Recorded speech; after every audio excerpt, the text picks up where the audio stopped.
ফেনীতে সকাল ৬টা থেকে রাত ৮টা পর্যন্ত কারফিউ শিথিল। জনজীবন অনেকটাই স্বাভাবিক এই জেলায়। কারফিউ শিথিল থাকায় বেড়েছে গণপরিবহন ও পণ্য পরিবহন। মহিপাল থেকে বিস্তারিত জানিয়েছেন প্রতিনিধি দিদারুল আলম। ফেনীতে সকাল ৬টা থেকে রাত ৮টা পর্যন্ত কারফিউ শিথিল করা হয়েছে।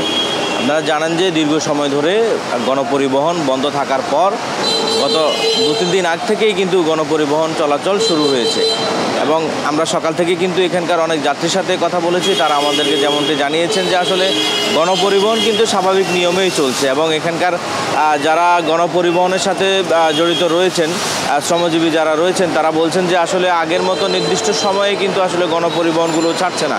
তারা বলছেন যে সকাল থেকে বিকেল পর্যন্ত গণপরিবহনগুলো বিভিন্ন রুটে চলাচল করে, কিন্তু সন্ধ্যার পরবর্তী সময়ে কিন্তু আর গণপরিবহনগুলো চলাচল করে না, যে কারণে যারা যাত্রী রয়েছেন তাদেরকে কিন্তু বিভিন্ন স্থানে তাদের গন্তব্যে পৌঁছাতে কিন্তু তাদেরকে বেগ পেতে হচ্ছে বলে তারা আমাদেরকে জানিয়েছেন। এছাড়া আসলে গণপরিবহনের স্বস্তি কিন্তু রয়েছে, কারণ এখন পর্যন্ত গণপরিবহনে কোনো প্রকার কোনো নাশকতা সৃষ্টি হয়নি এবং গণপরিবহন বন্ধ রয়েছে অথবা বন্ধ করে দেওয়া হয়েছে এরকম কোনো অভিযোগও কিন্তু আমরা পাইনি। তবে অন্যান্য সময়ের তুলনায় কিন্তু গণপরিবহনে কিছুটা ভাড়া বৃদ্ধি করা হয়েছে বলে তারা আমাদেরকে, এখানকার যাত্রী যারা রয়েছেন তারা কিন্তু আমাদেরকে জানিয়েছেন। গণপরিবহনে যে সকল শ্রমিক রয়েছেন, আসলে শ্রমিকরা এই মুহূর্তে তারা তাদের কাজের সংকটে রয়েছেন এবং তারা বলছেন যে যদি আগের ন্যায় যদি গাড়ি চলাচল করে সেক্ষেত্রে তাদের কর্মে ফিরে যাওয়ার সুযোগ হতো বলে তারা আমাদেরকে জানিয়েছেন। এই ছিল আমার কাছে ফেনী থেকে সর্বশেষ।